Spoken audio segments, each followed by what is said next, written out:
ABC Listen. Podcasts, radio, news, music and more. Christopher Skase, young, handsome entrepreneur.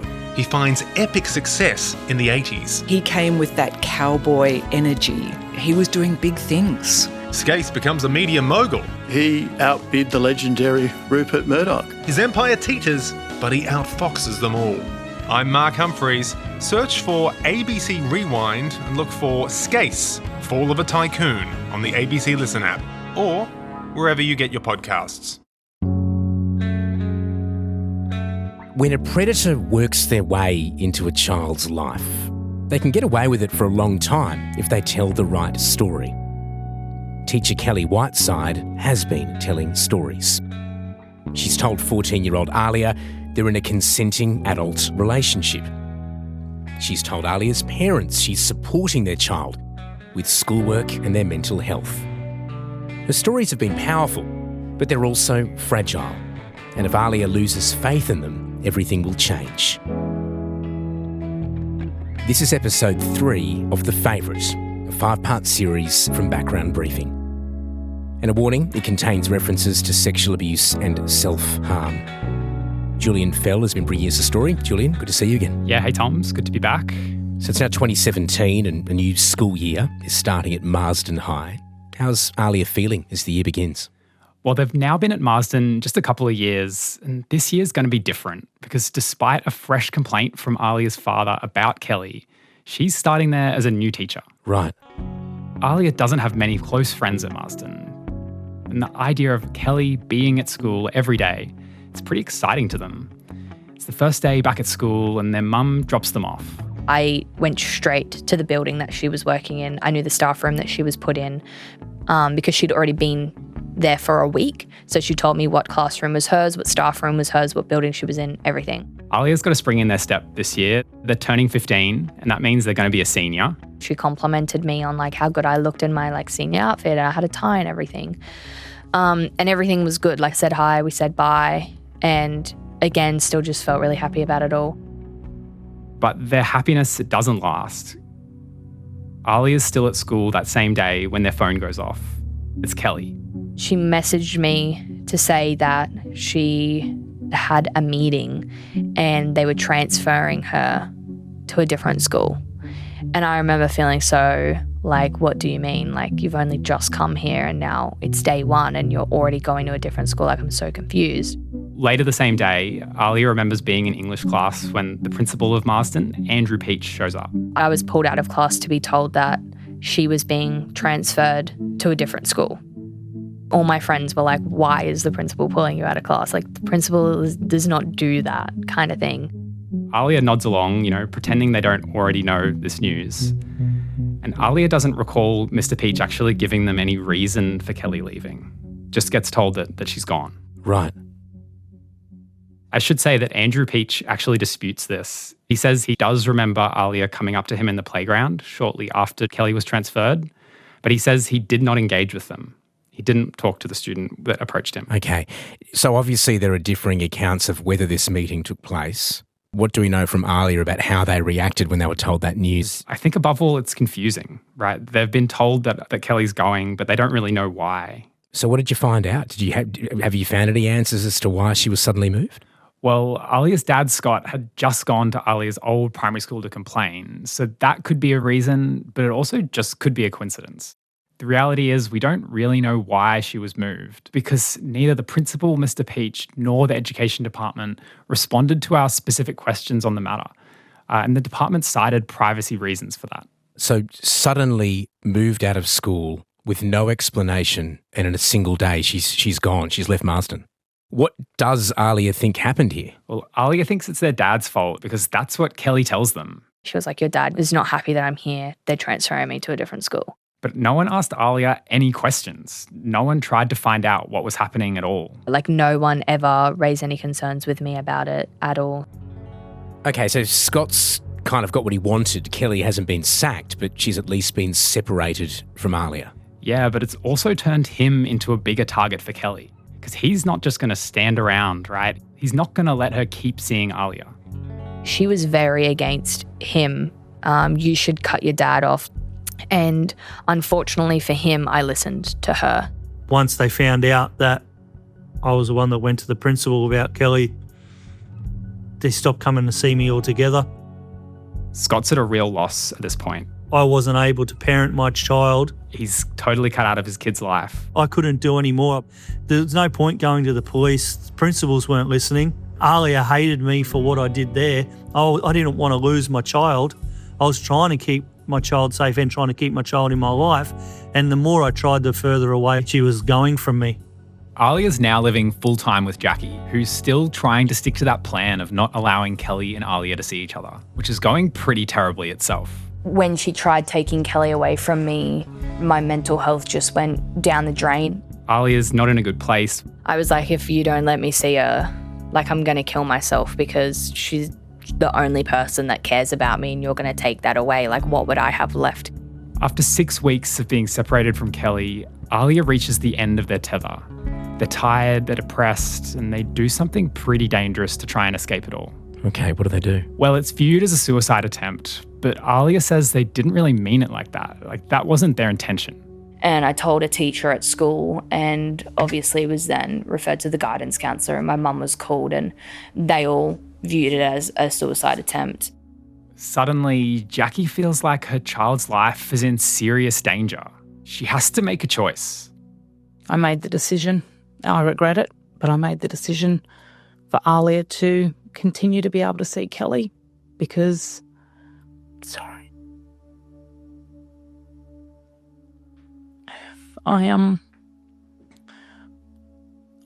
I couldn't risk Alia killing themselves. I didn't want to take the risk of losing my child. I wish I had taken that chance now. As horrible as that might sound. Because Alia has suffered so much more because of that decision. And just like that, Kellie's back. Kellie was one of the first people to be called and was at my house like that afternoon. So, does Jackie put some conditions on this then? There's one condition, actually. Okay. All communication had to go through me. It couldn't be, oh, Mum, I'm going to Kellie's, or Kellie's coming to pick me up. Alia and Kellie, they're still in secret contact over Snapchat. But for a little while at least, they go through this performance of pretending to go through Jackie when they want to hang out in real life. Does Jackie buy that? She feels as though she is in control and everything's, in the public arena now? Jackie can tell it's not working. It was shit. I felt like I had no say as a parent as to what was actually going on. And this sort of sets the pattern for the rest of the year. They're seeing Kellie pretty regularly, and slowly they even go back to bypassing Jackie altogether. Alia even starts spending nights at Kellie's again, and Jackie feels powerless to stop it. I felt like I was just the commentator. But I felt that that was the only way that, in a sense, I could keep Alia in my life, alive in my life, and still have something with my child. Things go on like this for about a year when one day Jackie comes home to find Alia holding a big pile of clothes. I said, I'm taking some of my clothes to Kellie's, and they had a massive armful of clothes that had been hanging up. And I just knew then. I knew then. I knew Alia was moving in with Kellie.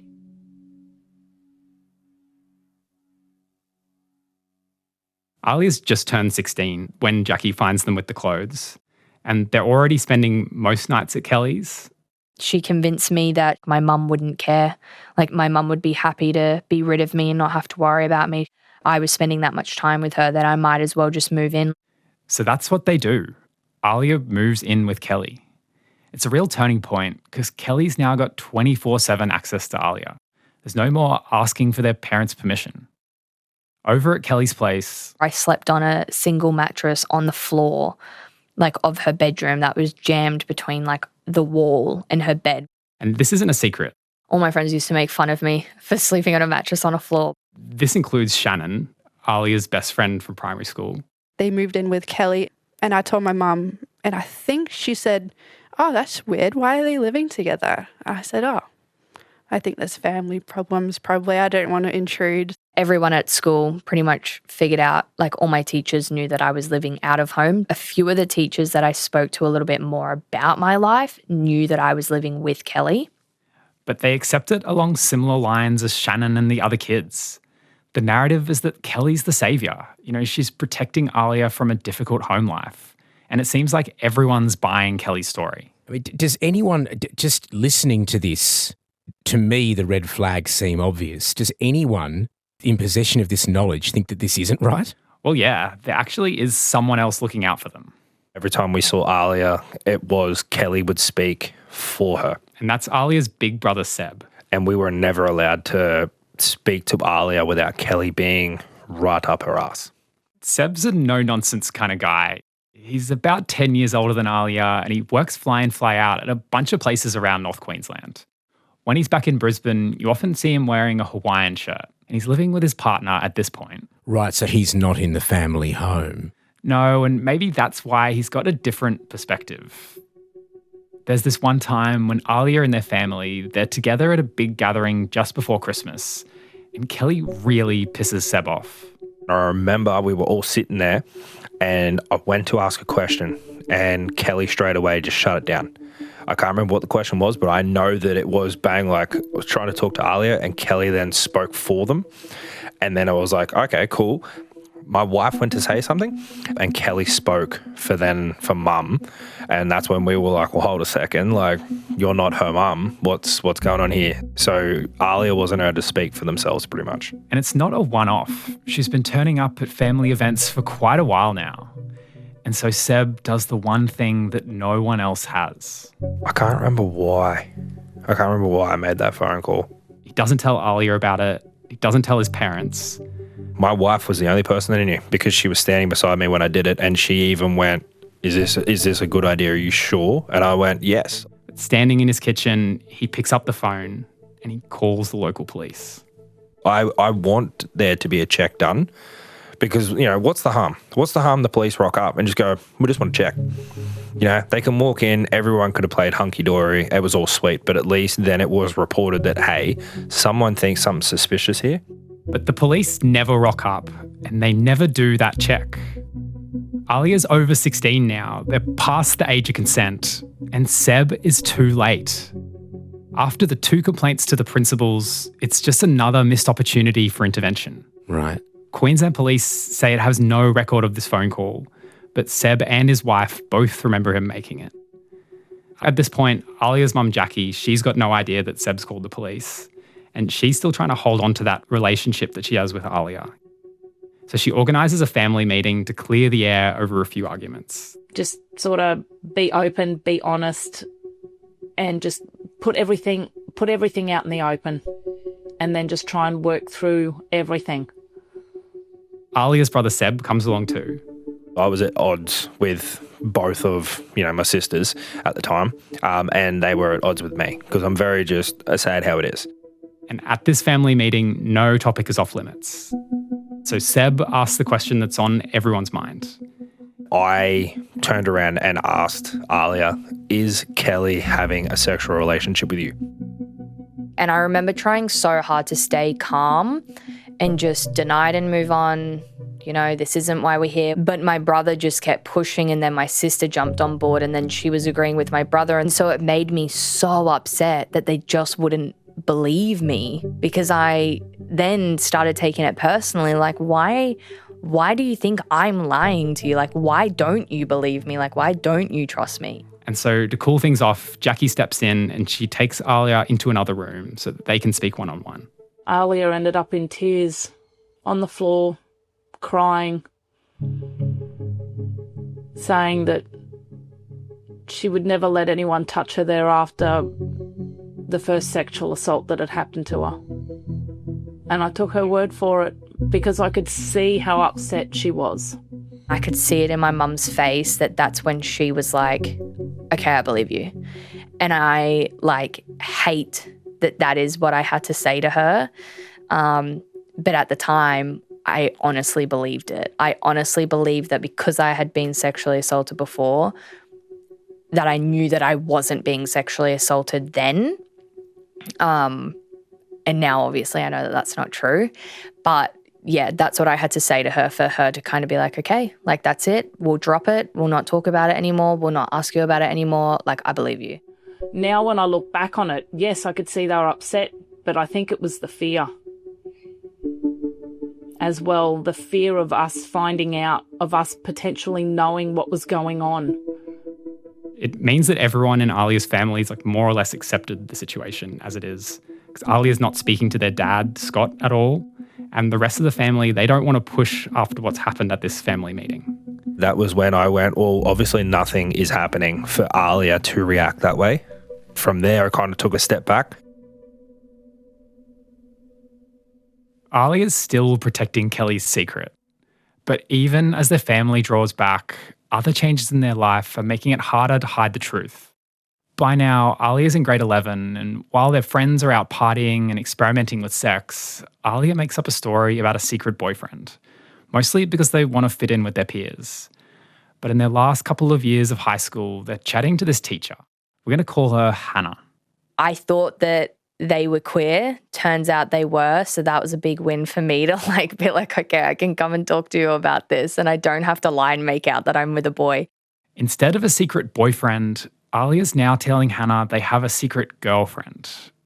Alia says it's someone their own age and it has to stay a secret because this girl is from a homophobic family. She was the first person that I could actually go to and talk to about Kellie without talking about Kellie. And I remember telling her that I was so in love with this person and I couldn't wait to leave school and for us to come out soon. Hannah's pretty new to teaching and she's determined to be someone that students like Alia can open up to. During that time, the school was really homophobic. Yeah, the religion in the school was sometimes a lot. So I think, just being a safe space for students to have those really difficult conversations. This can be tough because Marsden's absolutely massive. Sometimes it would be a physical, you were pushed in a wave. It was just a giant wave of students and then you just moved along, especially in those walkways. I think a lot of teachers probably saw Marsden as a bit of a machine.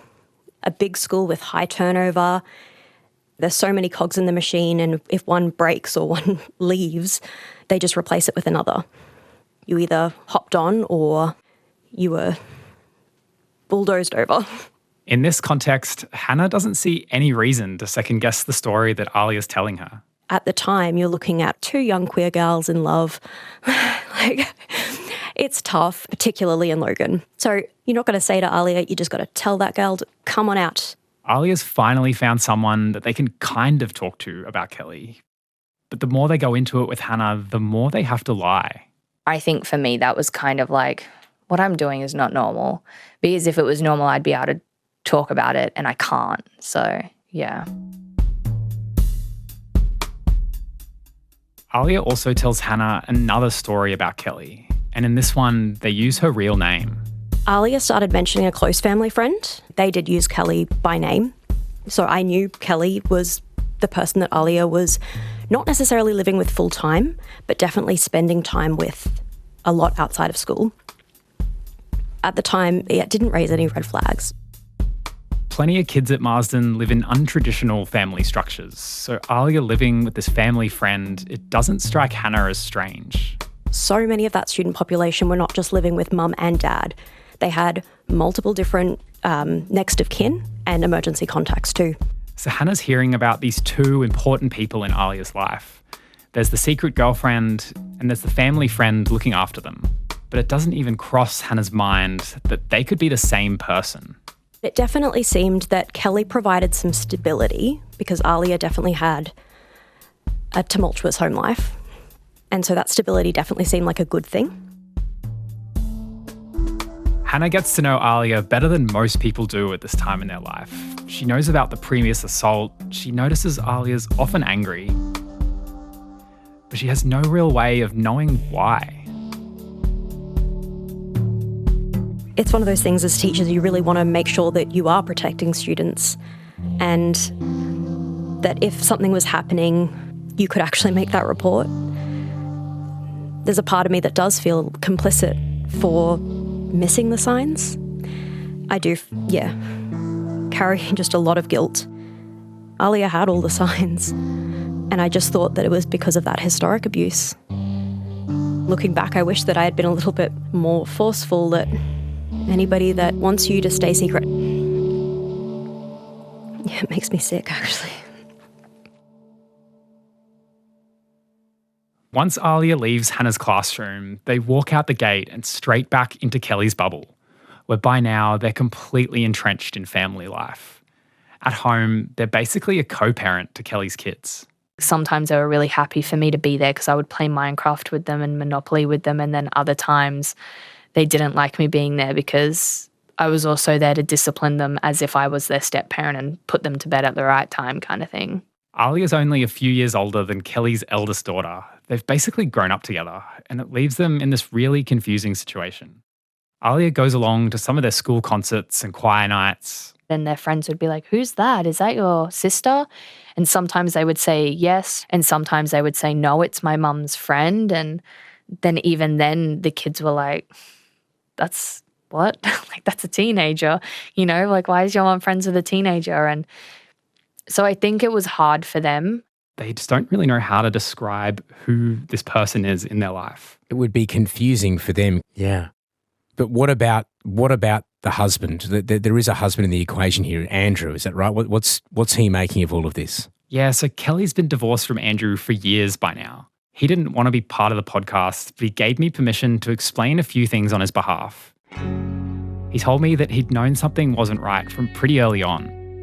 I mean, his wife was obsessed with a 12-year-old kid. But he said that he'd never had definitive proof that anything sexual was going on. He told me that he'd regularly accuse Kellie of being a pedophile, but she'd always say, like, "Andrew, you know me, like, do you really think I'd do that?" Because let's not forget, just recapping, he was still in the house when they first had their sort of initial sexual encounters, wasn't he? Well, yeah, he was, but he moved out pretty quickly after that. Kellie and Andrew were separated within a year of Alia coming into the picture. So what he's saying is, hey, I always knew there were red flags here. That's right, yeah. He says that he went to a lawyer once who warned him that he could get into trouble if he made accusations without having the evidence to back them up. And that's why he hasn't followed through on his threats to go to the police. So did anyone else know about what was going on in Kellie's house? Did she confide in anyone, a friend, a colleague? Not really. Like, even her closest friends didn't suspect a thing. It never really crossed my mind. It looked like Alia was one of the kids that she was looking after. Kellie's gotten close with a few of her co-workers at the high school she's been teaching at since she was transferred away from Alia's school. One of them we're going to call John. I think the more that we started to come over, Alia would kind of sit and chill with us for a little bit and then go off and do her own thing, which is what every other teenager would do effectively. John's been told the same story that Kellie's been spinning to others about her role in Alia's life. It kind of made Kellie to be the hero of Kellie, has saved this person, and it's a tough situation and not many people would understand, et cetera, et cetera. It fits with the Kellie that John knows. He's a teacher aide in her classroom and he sees that she's good with the kids. It's a compelling story. So compelling that even as he gets closer to Alia, who by now is a young adult, he doesn't question what's going on inside their house. There would be nights where we'd crash over Kellie's place and, we'd have pizza and drinks. And sometimes when they hang out, John notices this dynamic that makes him a bit uncomfortable. But then you kind of see Kellie kind of be like, okay, you've had enough now. You don't need to drink anymore. And it's kind of like, dude, she's 18. Let her fucking get wasted if she wants. And this isn't a one-off. Like, it happens another time at this birthday dinner they have down the coast. So it's clearly this pattern of controlling behaviour that he's seeing. But he doesn't really think he's witnessing his friend controlling her partner. It came across more of like a motherly, from a place of care. John works at a school, so he's done plenty of student protection training. But when it comes to one of his closest friends, he misses the signs. When you're confronted face to face with it, it's a whole different experience. It's just kind of like once it's right in front of you, it's like, whoa, like it's almost like you forget all of your training. And John isn't the only educator missing the red flags. Kellie is by now teaching an extremely vulnerable group of children. She's transferred from John's high school to Corinity Education, which is a special assistance school for kids with histories of sexual assault, domestic violence, and experiences with the justice system. And she's working there? Yeah. With victims of sexual assault? Well, yeah, that's right. And by now, Alia's working there too. So they see Kellie interacting with these kids. I thought that, she did great at supporting me, so she would do great at supporting other kids like me that needed her. I'd see how she would interact with kids. It was the exact same. All the banter, the attitude, the, cracking jokes, building rapport. I thought she was great at it. From the outside, it looks pretty confronting, right? Like from us looking in. Yeah. And to be clear, there's no evidence that Kellie was grooming any of the students at Corinity. But it's a bit scary she was able to work there, right? Like, especially since there's now been 3 complaints made by Alia's family. But as you say, it feeds into that narrative that whilst there were the complaints made, there wasn't necessarily much follow-up. Well, yeah, exactly. There's nothing documenting those complaints against Kellie in her teacher file. And we know this because when we went to Corinity, they said that they'd done a pre-employment check on Kellie, and there was no mention of any complaints on her official teaching record with the Queensland College of Teachers. Right, so even Corinity couldn't detect that there was anything wrong here. That's right. And now that Alia's working part-time at Corinity too, there's hardly any part of their life that doesn't involve Kellie. I went to the same gym before and after work, was picking the kids up, dropping the kids off, doing the grocery shopping. It feels like they've chosen all of this. I always thought it was my choice to step up and be a parent. It was my choice to give up my weekends with my friends because I had kids that wanted me there and needed looking after. So I was very much okay with it, even though I did resent it sometimes. At the same time as starting at Corinity, Alia's been offered a second part-time job. It's almost Christmas in 2021, and JB Hi-Fi is looking for casuals for the rush. So they start picking up shifts, and it's not just a job, it's hours of independence from Kellie. And during that freedom, they notice a coworker. I remember seeing her for the first time, and I just thought that she was so gorgeous. Like, looked at her and I had a crush on her. I was like, oh my God. Her name's Em, and Alia's totally smitten with her. I remember seeing her style and being like, oh, you're a little bit alternative. You got the tattoos. I'm here for it. She had coloured hair. I was like, I love that. And Em's definitely noticing Alia too. They had long hair, shoulder length, but they had an undercut, so they would always wear it up in a bun. So it was very mask lesbian. I remember going home to my then boyfriend and being like, I met the most amazing person today. They were so cute. So Alia's got a serious workplace crush going on. I would make such an effort to go into the department that she works in, putting stock away. And when we started talking, I was like, okay, straight off the bat, I knew that I liked her 100%. Does Alia divulge any of this to Kellie? Not at this point. But Em's got a boyfriend, and not long after meeting Alia, she actually falls pregnant. I was really happy for her, but I was also like, that's it. All my chances have gone. So Em goes away on maternity leave, and instead of a romance, they strike up more of a friendship. Em's glad that she's got Alia to count on because this is when her relationship with her boyfriend starts kind of falling apart. I found that they were one of the people that was always there. Even if we hadn't talked for months, I could always reach out. One day she was like, I need somewhere to stay. I can't stay here. And I just said, come to mine. Come stay with me. I got you. So Em knows that Alia lives with this family friend called Kellie and her kids. She comes over, and at first, Kellie seems pretty welcoming to her. She was like, oh, we have a spare room. She can move in with the baby if she needs to get out kind of thing. And I was like, oh, that's really nice. But I don't want to intrude like that. And I have a whole family that could take me in. It's all good. Em does end up coming over, but just for a few nights. And on one of those nights, Kellie catches a glimpse of just how close Alia and Em are getting. I was sitting up in bed and she'd laid in bed with me and she was laying on my chest and she was really upset. Like, she was crying, she was overtired. And Kellie walked down the hallway and like the door was open and the look on her face was just jealousy. It was anger. And she just went to say something and then saw that we were hugging and then she just turned around and walked away. She seems to clock that Em might actually be a threat to her. Ooh. So what does she do? So after that, she's standoffish. She like avoids them around the kitchen. And as soon as Em's gone, I went straight out to Kellie and I was like, I need to talk to you. And I was like, I've got feelings for Em. At this point, Kellie sees the writing on the wall. She was ropeable. She was so angry. She didn't cry. She asks Alia if they're about to break up. I still didn't want to break up with Kellie because I was like, I don't know how to live without you.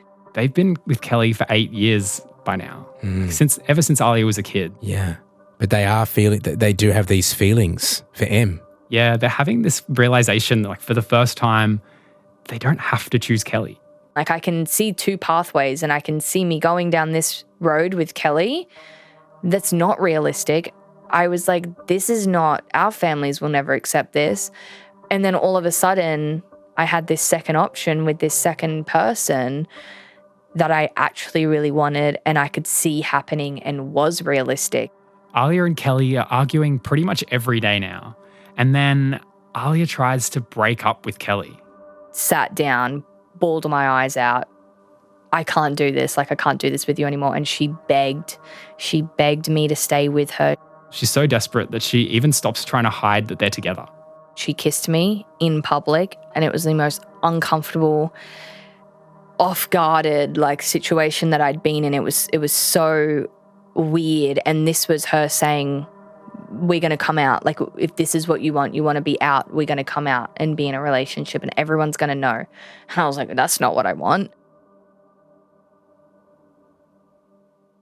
After 9 years of abuse, control, failed interventions, it's not the police or Alia's parents who bring things to an end. It's Alia wanting something else. And Kellie can see it too. Eventually, she just gives up. So does that mean it's over? Yeah, they break up. Where does that leave Em? Well, the situation's super confusing for Em because she still thinks that Kellie and Alia are just friends. And even as Alia and Em start to date, Em's still seeing them arguing with Kellie on the phone. It's like this constant, weirdly heated fight. And I was like, why is she so obsessed? Like, it's weird. I thought it was weird. I was like, why is she messaging you all the time if you guys just live together as like housemates? Alia's already told Em that they're going through a breakup, but they go one step further. They come clean about who it is that they're breaking up with. I told her that we'd been in a relationship for a year and that's why Kellie had been so petty and so nasty and so involved. I was like, okay, that makes a lot more sense on why she's so upset at the moment. With Kellie taking a bit of a step back, Alia starts to see their world open up. I realised that she really took my entire teenage years away from me. It's their first time getting into a regular, healthy relationship. I'm like, how much is like I can hold your hand, but like, can I kiss you? Like, can I put my hand around your waist? Like, is that too much? Do you not do that? And so they start meeting each other's families, and it's these little things like holding hands at the dinner table. They give Alia this like new perspective on what they've had with Kellie for so long. Really little things just made me like, this is what I've been missing out on. Like, this is actually normal. And what I've been experiencing is not normal at all. Meanwhile, Kellie's left to stew. She's probably wondering what might be coming. And in this troubled state of mind, she actually runs into an old friend. I didn't tell her that I was coming home for Easter. John's back in town. He's moved to Sydney the year before, but he's back catching up with a friend who also knows Kellie. She saw me. She was like, oh my God, like, I'm so happy to see you. So they decide to sit down and have dinner. And as they're eating, Kellie bursts into tears and she says, I don't want you to think badly of me. and basically then started to express that she had developed feelings for Alia. He cannot believe what he's hearing. You're dumbfounded because you're kind of like, the age gap between you guys is nuts. But Kellie reassures him that she won't act on these feelings. She knows that what she's feeling is wrong and that she doesn't want to proceed in anything like in that sense. And John takes Kellie's word for it.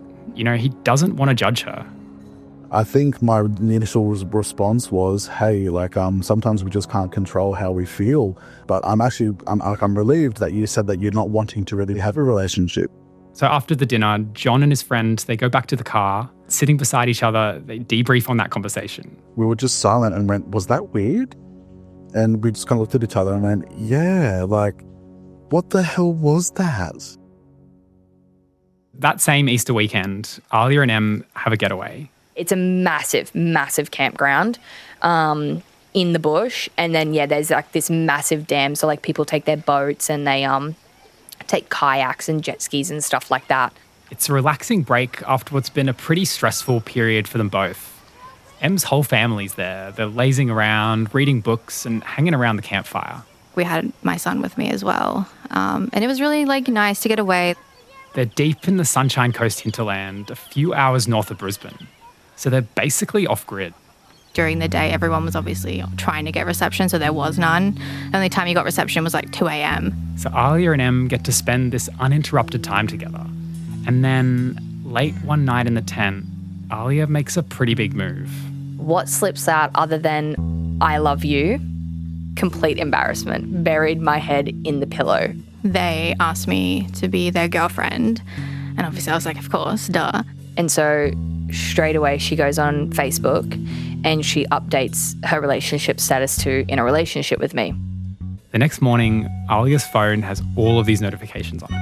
I wake up to all these messages from Kellie kind of being like, are you kidding me? Like I had to find out through Facebook, like you weren't going to tell me. So Alia reads these messages out to Em. She was saying stuff like, we're soulmates. I was like, this is so strange and it doesn't make sense. How is this grown-ass woman saying all these things to like my now partner? And so the next night, Alia calls up this other close friend who's living overseas at the moment. I told them the whole we'd been in a relationship for 12 months, blah, blah, blah, blah.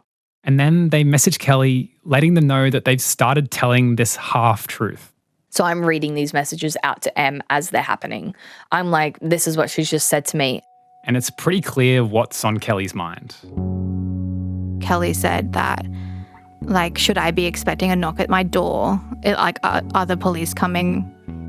But Em doesn't fully grasp what's actually going on here. And I was like, relax. Like, you're both legal. If you were only together for the last 12 months, like, it's a bit fucking weird, but it's fine. Next time on The Favourite.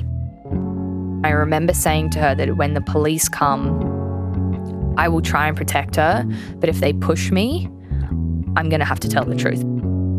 He said to me, this is a unicorn case. None of them at the police station have ever dealt with a female teacher molesting a female student.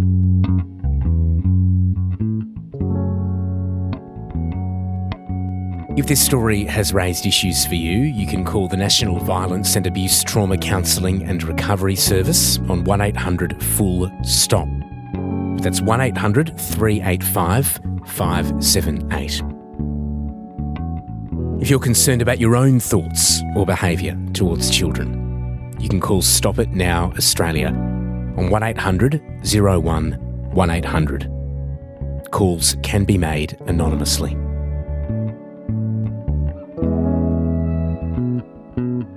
The Favourite is a collaboration with ABC News Story Lab. Background briefing sound producers are Lila Schunner and Ingrid Wagner. Sound engineering by John Jacobs. Music composition by Emrys Cronin and Zoe May. Fact-checking by Justine Landis-Hanley. Our rollout producer is Ben Sveen. The supervising producer is Max Chalmers. The executive producer is Fanu Falali. The producer on this story is Loretta Florence. The reporter is Julian Fell. And I'm Thomas Ariti.